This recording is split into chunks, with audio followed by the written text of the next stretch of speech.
Oh, hey, you two. Please let me interrupt you. So sorry to intrude. I'll come back later. No, please stay. Thank you. I'm so pleased to see you both. Ah, so this guy is Mr. Radcliffe. Pray tell, what brings you to Pemberley this afternoon, Mr. Radcliffe? Why, beautiful weather and charming conversation. Miss Allen was just telling me about your experiences last evening. It seems it resulted in quite a loss for Miss Allen. I'm not sure how we'll ever make it up to her. You can never replace an heirloom, but I'm sure all is not lost. We may find out more about these highwaymen yet. Your encouragement means a lot to me. I'm afraid I've been away too long from my affairs this afternoon, so if you'll excuse me, I'll be going. It was a pleasure to see you. I'm so glad I returned and had a chance to see you this afternoon. Do stop by again soon. Indeed. Good day, Miss Allen, and good day, Miss Darcy. I was thankful to see your cousin, Mr. Radcliffe, as he always brightens my day, which has certainly been a blessing this afternoon. He does enjoy an outing when the weather is fine. Yeah, I think those two are in love with each other. They've got to be in love with each other. I've decided it. I suspect that his frequent visits are more related to his finding you at home than to the weather. I could wish that were so. But I know that he has to make a suitable marriage this year, or have his estate entailed away to Clement. As I am only an orphan, I know I could bring him nothing but loss. I still wish our consulate in India had tried harder to discover who your parents were. As you were such a little girl, it seems they could have put in more effort. It was so fortunate that Mr. Radcliffe's father was in India and decided to bring you back. Yes, I will always be grateful to him, and of course to Lady Catherine, but I can't help but keenly feel the loss of my locket. It was the only thing I had left from my family, and now that has been taken away. Such a loss is grievous. However, in time, we may discover more about what is going on. I have been wondering how they knew about the secret compartment. I also have wondered about that, and 'tis my intention to find out more. I have so enjoyed getting to talk to you about this, but I should go and check on Lady Catherine. She should be awake from a nap by now. You're right, and I should check and see if my governess has left anything. Okay, so that is our tragic love story. Mr. Radcliffe is in love with the unknown orphan girl, but if he doesn't marry a girl of consequence, he will not inherit his father's estate. And the father's estate will go to Clement, Mr. Bad Poetry. Do you guys want to see the estate go to the bad poetry guy? No, you don't. No, you don't. And we've got more homework. I see I have another exercise to complete today. This doesn't look hard. So I think Canard is duck. Well done. Pinchel is Very picture. well done. Pitchit is Very well pitcher. done. And Cheval is horse. Well done. Excellent. It's complete. I'm so good at homework. This has been a busy day. I should retire. Yeah, I should retire. Yeah, retire. Never go to work again. Okay, so this is how we retire. We summon Martha. Yes, miss. I was more industrious when I rang, but now I think I would like you to wake me at 8. I'll remember to wake you. Thank you so much. Sleep well. Thank you, Miss Darcy. I like how Aunt Catherine is just getting up. Morning. Aunt Catherine is just getting up from her afternoon nap, and I'm going to sleep for the rest of the night.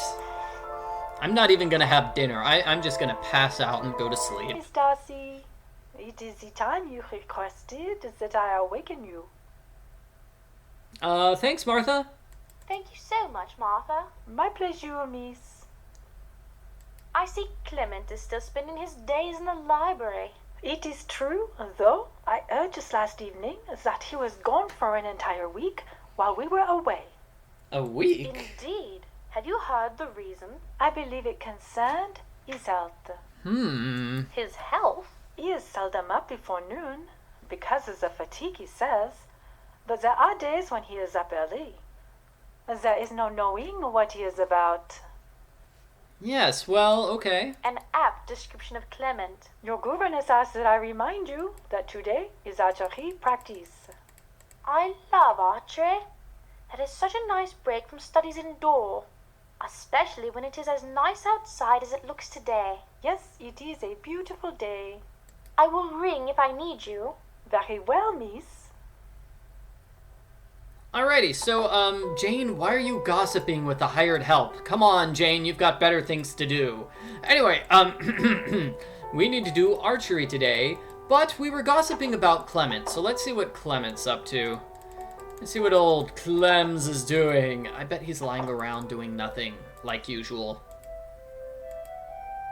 So, Clement, I heard a rumor that you know how to leave your chair. Is this true? Yes, cousin? How have the renovations to your rooms at Mr. Radcliffe's estate been progressing? The architect is completely incapable of interpreting the style I require. I am perfectly specific, and yet he must always do things several times before he captures the essence of me. How much longer will you be staying with us? I know the sorrow it will occasion when I depart, so I have resigned myself to staying at least another month complete. I was kind of hoping you'd be gone, like, yesterday. I think I speak for everyone when I say that news will warm the cockles of everyone's hearts. Inspirational. Cockles is just the word I was looking for. It rhymes with knuckles. Your presence must be sorely missed at Mr. Radcliffe's estate. So it is, my dear cousin. But what can I do? I must continually think of others first. Oh, you're a hero. I understand that you were away last week. 'Tis true. Though it was a tiring effort, I went to Bath to be cured of the fatigue. However, upon returning from Bath, I discovered I am more fatigued than ever. So now I must have to go once more to be cured of the fatigue. Oh, man. Wow, your vacation wore you out? Really? That would be unfortunate indeed. It is a sacrifice, but we have to place our health first. Be seeing you. We'll talk to him later. He's still gonna be hanging around in the library, doing nothing. What is he so tired? He doesn't really do anything all day long. I should see how Aunt Catherine is this morning. What is tiring him out? And, okay, fine, we can talk to our aunt. Jane, you look very cheerful this morning. 'Tis beautiful outside, and this is my day for archery practice, so yes, I am very cheerful. If I were just a little younger, I would be out there with you. I would have been a true proficient, but I didn't have the love for it that you do. Of course, Mr. Radcliffe is quite the best at archery. It seems he has been a bit preoccupied of late. I know he has a lot on his mind. There is no reason for him to be preoccupied. He simply needs to commit to Miss Norton, and all of his concerns will be resolved.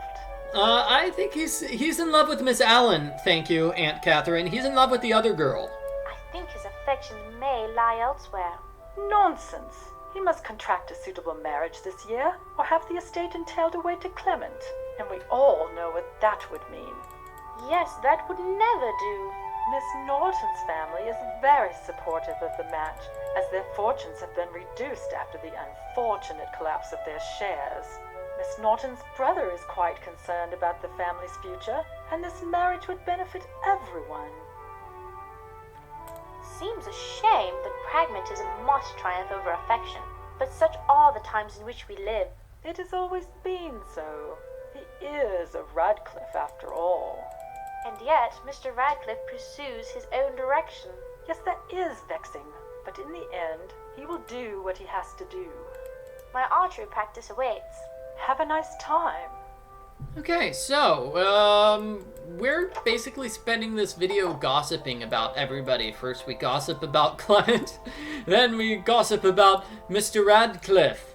Okay, so in the next video, we will be doing some archery right over here, our fancy archery practice.